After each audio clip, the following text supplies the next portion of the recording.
Thank you very much. Do you have an ETA? Excuse me. Do you have an estimated time? Very short, it's imminent. What? Shortly like 5 minutes or shortly like 30 minutes? That's between 30 and an hour. 30. 30 and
My name is Henry De La Garza. I'm a Public Information Officer in the Joint Information Center here.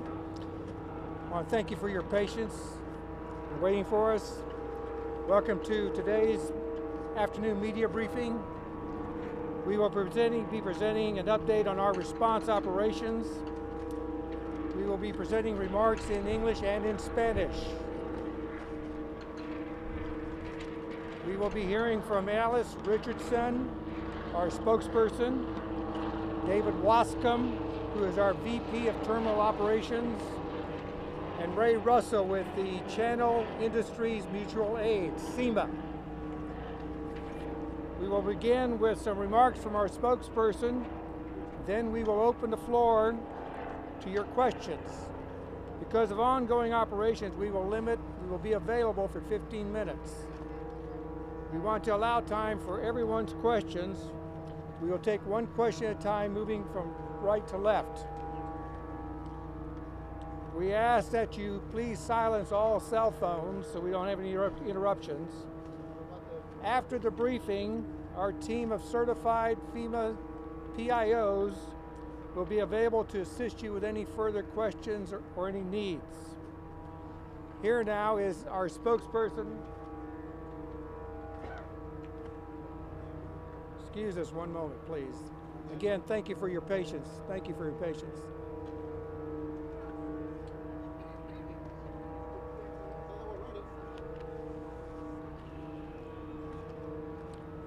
Over here, if you weren't here this morning, is a drawing illustration of where the tanks are and how they're numbered.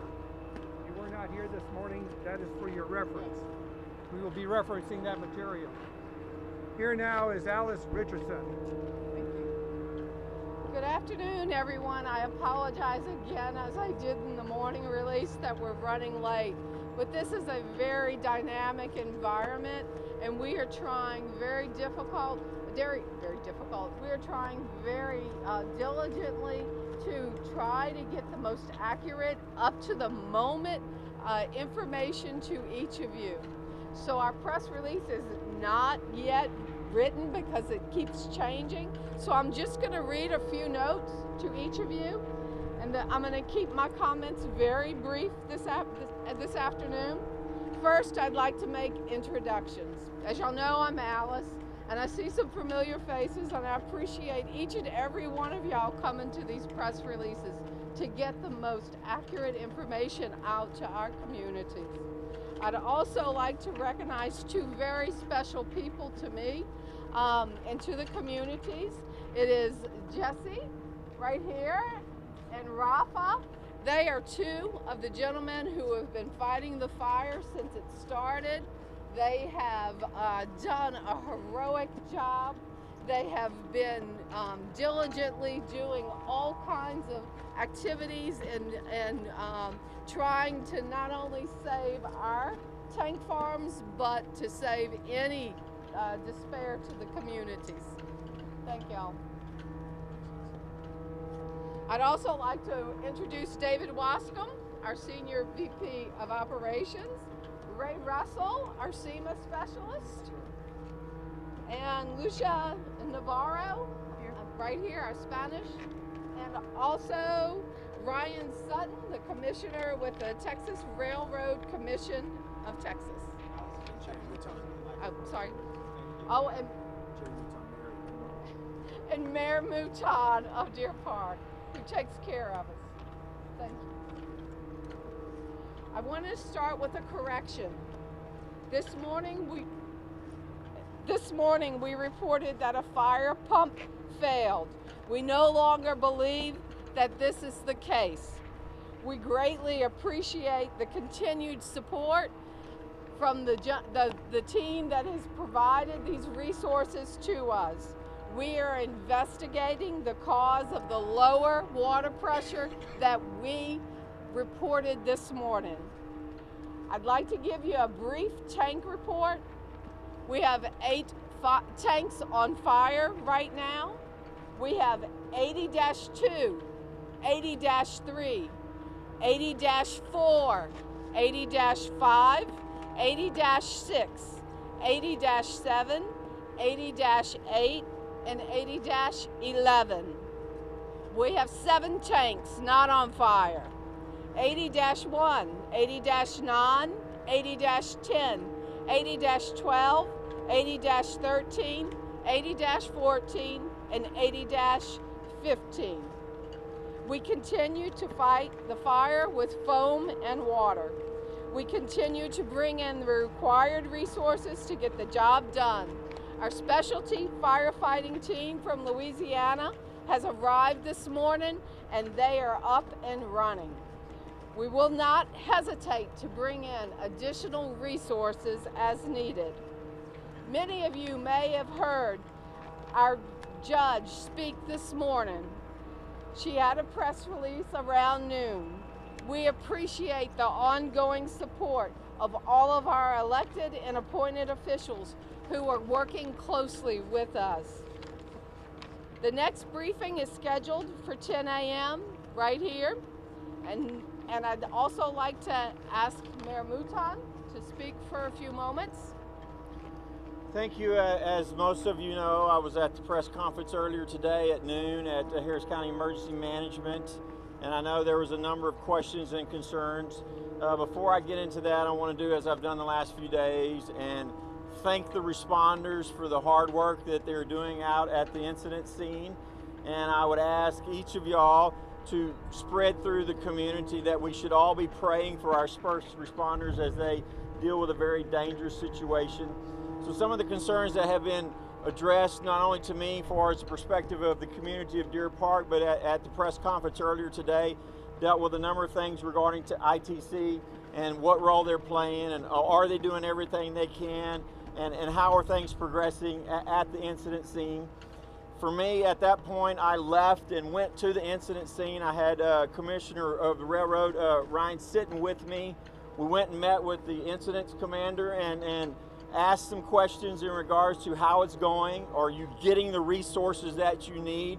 He conveyed to me, personally, he's getting everything that he is requesting and he's needing to deal with the situation as it evolves. I mean, there's a lot of scenarios where how long is this going to last? I mean, if it was up to me, we would just end it today and we'd put the fire out. But it's not that simple. It's an evolving situation that is very volatile, that changes from one moment to the next. Yesterday at this time, they thought they had certain aspects under a certain containment. It changed overnight. When I got up, one of the first things, it was worse than it was yesterday. It's very possible that that is going to occur in this situation, but the resources, and part of why I'm here today, from the county's perspective, all the way down to the local level, to the SEMA industry partners, all the mutual aid, everyone in my perspective of the questions I had today is being addressed. The air monitoring situation, I took a call while I was inside meeting with management from ITC, from Austin in regards to the role that TCEQ is playing. They're monitoring all the data, verifying all the monitoring that's going on, making sure all this data is accurate and up to date. All the monitoring scenarios that's occurring not only in Deer Park, but we have multiple locations that are occurring on a mobile aspect in Deer Park are showing that the air quality is good. So from the best perspective of what we understand, it's as safe as it can be to maintain the status of not having a shelter in place. And if at any time that changes, then we will address and take the appropriate actions, not only from the city of Deer Park, but all the way up to the county. So we're working very hard, and I wanted to commend everybody, but at the same time reassure the public everything that can be done is being done. And if not, then we're going to get it and ask for it. But they're doing the best they can. So I brought with me Commissioner Ryan Sitton. I want to invite him up. From his perspective, he had some questions as well. And so I brought him with me to the incident scene, and he has a perspective of an engineering background to ask some really certain technical questions, and I valued his input today, and he wanted to address you as well. Thanks, Terry. Very, very glad to be on the scene today to ask some questions directly to the incident commander, to the folks from ITC about what's happening. As a Railroad Commission, we work for the entire state, and I am an engineer by background, worked in industry for 20 years. The big question that I ask here is the public at any risk? And there's a couple things we look at. From the fire perspective, what's happening? There is a tank battery that has 15 tanks in it. It's clear, talking to the incident team, that they've got a good handle on what's happening inside those 15 tanks. They're trying to manage the 12 that have already been exposed to fire and the 3 tanks right now that have not caught on fire. And regardless of what happens to those 15 tanks, the answers were very clear that risks of anything outside of that tank barrier are minimal. They're not of a concern. So that's the first question that has been answered. The next one is the big black plume we see in the air. We understand that the citizens in the area are asking questions about whether or not there is an air quality risk. Is there any toxins in that? The stuff that is burning out of those tanks is basically a gasoline or gasoline blend stock. It's xylene, it's toluene. Those things burn in a really black, disgusting blob, but there's not toxins in there. There can be particulates in there. There may be ash that's coming out, but those things are not, they're the same risks you would have in your backyard fire when you get ash out of that. As you heard about, there are 4 different agencies that are monitoring air quality right now. One of them is the TCEQ, our sister agency in the state of Texas. TCEQ has 61 different monitoring stations in and around a tri-county area, 149 different pollutant monitors. All of those are indicating that there are no elevated risks right now. In particular, they're looking for particulates, what they call PD 2.5 and PD 10, which have to do with size of particulates. While those are slightly elevated right now, they are not at a level that present risk to people. They continue to monitor those ongoing. They're analyzing that data on a consistent basis. If anything changes, the public will be notified immediately as TCEQ gets and reads that data. EPA on top of that has their Aspect aircraft, which is flying over evaluating the plume itself. You also have Harris County and ITC's monitoring teams that are going. So there is a plethora of air quality monitoring that is going on constantly, and it makes me confident that the people of the area are not at elevated risk right now. With that said, I will take any questions after everyone else has talked, but from my perspective, in terms of the people of the area, we're safe. All right, we will take one question at a time, allow everybody to get their questions. Yes, sir, go right Okay, ahead. so we've been into the neighborhoods, and some people are very concerned. They have seen those particular the pieces of ashes that he just mentioned. Some people want to know, where can they go if they feel ill? Who's going to pay the bill? Who's going to pay the bill if they have to go to the hospital or the doctor or anything like that? So we've requested that that they go to their primary care physician, and then they can file a claim with ITC. We've submitted our claims process, and they can submit that. To whom? To ITC? It's in the claims process. We released that in the last media release. Directly to ITC? It has another name, but it is directly to ITC. It tells you exactly how to fill the form out and submit it. How old are the storage tanks, and what happens to the chemicals when they collapse? Do they run off? David, could you answer that? So I believe those tanks are about 20 or 30 years old, but we do an API inspection every 10 years, and we've also done maintenance work on those tanks to improve the integrity and keep the integrity. The fluid that's in there, as the tank empties, it's basically burning off, and that's the plumes that you're seeing. And when they collapse, there's no runoff from them? When they collapse, depending if there's a heel, which is the bottom layer that's still in there, that can run out into the little diked area where you got some flooded foam and water. And where does that run to? That stays in that diked area that we have contained. Okay, nothing goes into the actual water, the bank? Yeah, so the diked area, as it starts filling up, we're discharging through a ditch. We're catching that with some spill booms. We've got a third party in there helping us assist with that. TCEQ is also doing some analysis on the water samples. We're also checking, monitoring online, pH, COD, and other things. Voy a intentar traducir un poco para los medios en español. Lo que decía la señora Richardson es que las personas que tienen algún tipo de queja pueden someter sus preocupaciones a través de la información que hemos distribuido ya en los comunicados de prensa. Ahí está la información, y en la página, por supuesto, de la compañía está la información en donde pueden someter sus comentarios, sus quejas, sus preocupaciones sobre este incidente. Lo comentaban también, no hay peligro en este momento identificado con la calidad del aire. Se han hecho estudios, la compañía ha tenido la precaución, junto con las otras autoridades de la ciudad y el condado, de estar monitoreando diferentes áreas de la comunidad de Deer Park y zonas circunvecinas para establecer realmente los niveles que hay de partículas que pudieran ser peligrosas en la calidad del aire, y hasta ese momento no se ha encontrado algo que pudiera representar algún riesgo para la salud de la población. Lo que decía David en este momento sobre los tanques también es que cuando el contenido de los tanques se consume, quedan los residuos en la parte de abajo. No hay manera de que lleguen a otra área que pudieran contaminar alguna otra zona o que pudiera resultar en algún tipo de peligro para la población. Thank you. Could the gentleman fighting the fire, could they kind of tell us what that's like in there? Jesse, would you like to make a quick comment? They want to know what it was like. Different areas are really many different conditions depending on what part of the tactical unit you are in. Really, I'd just like to thank all the first responders that are assisting us and their families for supporting them, and ask that we all keep them in our thoughts and prayers. Rafa? Primeramente quisiéramos agradecer a todos nuestros compañeros de primeros auxilios y sus familiares por su apoyo incondicional.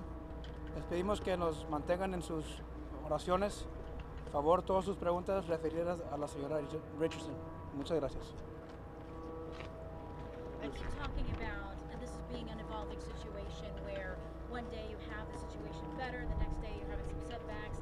What's the worst case scenario here? I mean, tomorrow, can the number go up again? How do we know that this is not going to get out of hand? Because the numbers keep changing. We keep going back and forth. And do you have automatic pumping of chemicals? Do you have? I know that yesterday you said you pumped out 10,000 barrels of naphtha. Was that automatic pumping, or was it? How are you guys pumping out the chemicals if you are? So obviously with the fire going on in the tank farm, we've Come cut to the mic and face forward. Thank you. obviously with the fire going on in the tank farm, we've reduced and cut off the power to the tank farm for safety and everything else. So we don't have our pumps that we normally use to pump the product out. So what we've been able to do is use gravity as our friend and push that material to other tanks. Unfortunately, yesterday the material inside the tank farm got to such a temperature that we didn't want to take the risk of moving the fire to another tank farm. So we had to block that in, and that's why we stopped at the 10,000 barrels. And I mean, do we expect to see more tanks go on fire? What's the worst case scenario here? Are we going to see more tanks go on fire? Are they going to? The numbers keep changing, and for somebody that's just been covering this, it's kind of worrisome because you don't know what to expect the next press conference. Right. So our primary goal right now is to contain the fire to this tank farm area.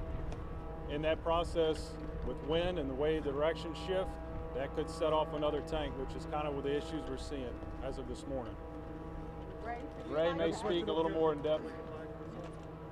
Can you talk about those 3 tanks that are not on fire? What's in them, and are you worried that they're going to catch on fire? Is there any risk of explosion with those 3 tanks that are full and are not on fire? Okay, back to your question on the tanks that we're dealing with. We have first started this morning making an attack. We put out tank 15. Now we're making another attack on tank 7. So we have went from defensive to offensive today. We do not believe that fire is going to get out of that one section diked area of that tank farm. We have it contained in there. So that tank farm's gone, basically. Not yet. Básicamente los trabajos para sacar el combustible de los tanques, si no hay peligro con dejarlo ahí, ahí se queda el combustible. Explicaban también la cuestión del viento, de las condiciones meteorológicas que tienen mucho que ver con la forma en la que responden los incendios, los fuegos en general, y eso es lo que ha provocado que en algún momento se reporte que hay un tanque que está con fuego y después que no lo tiene y luego pudiera volver a tenerlo. Es por la dirección del viento, que eso tiene mucho que ver, eso es alimento para un incendio. We have time for 2 more questions. Lady in the black, please. I wanted to ask about the area outside of the diked area, particularly the duct store diked area. Is there any area outside those walls that's been damaged by fire? And what are the chances of it spreading to the adjacent diked area? Could you hear the question? Could you repeat your question? Yeah. Anything outside the walls of the dike has been injured by fire or affected by fire? Specifically the adjacent dike. In the south pipe rack, we're doing a lot of cooling. We did have a piece of pipe in that pipe rack that did let go. ITC had already blocked in that pipe rack, so it didn't do any damage outside the pipe itself. On the north side, we have shut power off on Tidal Road. We have some power lines that are damaged, and that's about the only things we have outside the dike. Just to be clear on the 15 that are in that tank. Could we interpret it in the Spanish verse? One more question. En la parte sur se han hecho muchos esfuerzos para mantener fría en la zona, el proceso de cooling, de enfriamiento de la zona, y en la parte norte ha habido algunos impactos en líneas de tendido eléctrico que han sido dañadas y se ha suspendido el suministro de energía eléctrica en la parte zona de esta área. I'm going to ask that you at least let everybody ask one question. We talk a lot about transparency. Everybody can at least. We can take a few more questions. It's okay. Right. Yeah. So the Harris County website talking about the numbers, they say they've got the numbers on their website, and they're also pointing people to the ITC numbers. Right. But until this press conference started, the latest numbers available were from yesterday at 6:30 in the morning.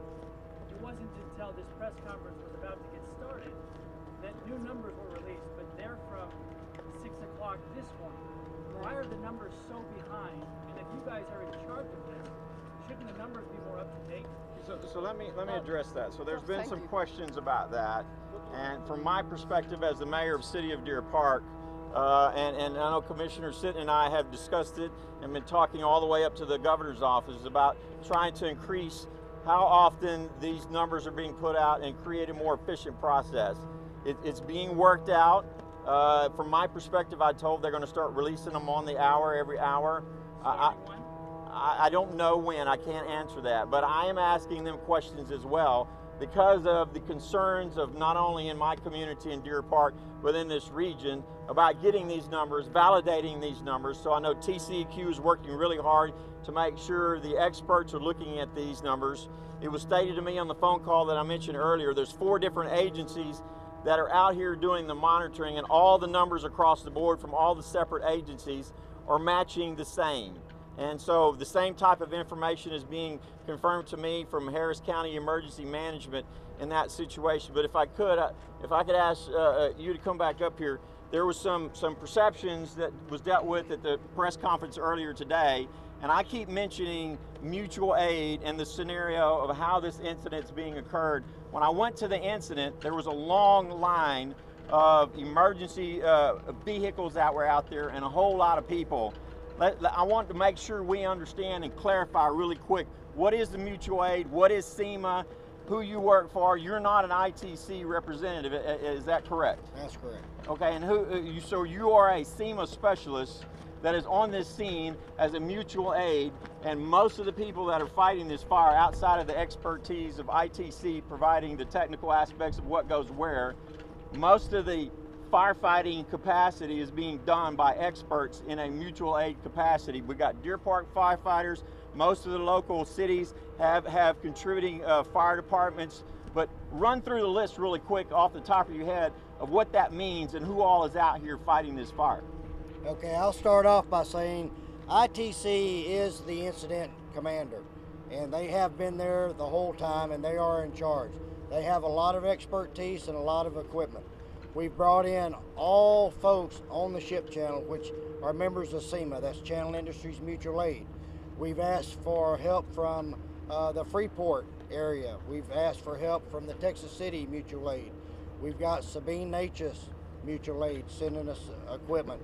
The Mount Bellevue Manby Mutual Aid has sent us equipment and manpower. So we have everybody involved, a lot of equipment and a lot of foam.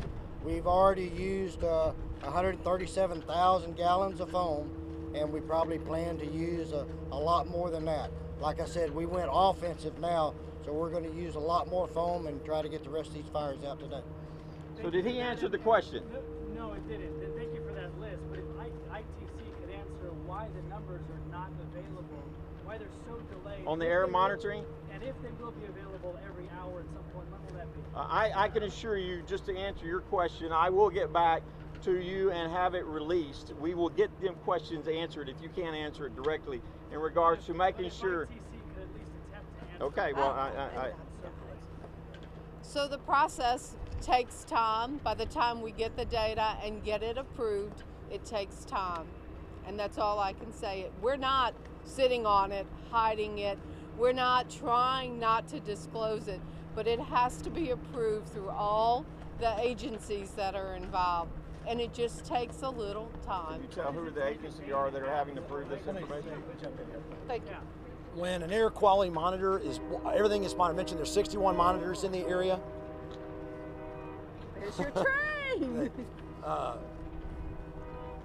There are 61 monitors in the area and 149 different pollutant monitors. So you're getting, this is just TCEQ, all right? And TCEQ has all that data coming in. If I were to show it to you, it'd look like just a gargantuan table with a lot of numbers don't mean anything. So the TCEQ experts are looking at that data, ciphering out what is interesting, what's not interesting, what things they need to look at further. And they want to go through this. They don't just dump a bunch of data out that causes misinformation. So that's some of the pause. Now, the other thing I know, those numbers are good though. TCEQ numbers are pretty frequent. It's the ITC numbers that were a day and a half late, essentially, until just now. While we were here at the press conference, the latest numbers came out, but they're from 6 a.m. Why are the TCEQ numbers so up to date, but the ITC numbers are not? I can't speak for ITC, but I can tell you that as far as the TCEQ goes, they are full-time air quality monitoring teams. This is what they do. Now, this is a sister agency, the Railroad Commission, but talked to their executive director, Toby Baker, earlier, and their guy on the ground here, Anthony Buck, I think is his name, and they're always doing this. So they're set up to do this. What they're doing now is trying to take that data and put it into a more easily consumable form by the general public. So you're seeing a little bit of delay, but that, if you ask me where I'm going to go look for data, it's the TCEQ data. Sir, if you have any additional follow-up, if we have any additional follow-up, we can follow up with you later at this point. Best case scenario, if no other tanks catch fire and the ones that are burning burn, how much longer will this fire go on? Best case scenario, if no other tanks catch fire, the ones that are burning burn, how much longer are we talking about? We're going to see the smoke coming up. You know, I can't speculate on how long this thing's going to last, but what I can tell you is we went offensive. We made an attack on Tank 8, which was the first tank. We're making that now. We're making an attack on Tank 7, which is on the north side. So we are making attacks on them now, going offensive. So by tomorrow morning, we'll know a lot better of how bad this situation is going to last. Okay, you see? Les quiero traducir un poco al español. Los números que se han publicado constantemente son verificados. Puede parecerles un proceso que es lento, pero la realidad es que son muchas agencias que tienen que estar de acuerdo con los números y la información que se le presenta a la comunidad. Estamos haciendo un esfuerzo enorme por tener a todas las agencias coordinadas en la difusión de datos que puedan satisfacer la necesidad de información de la población.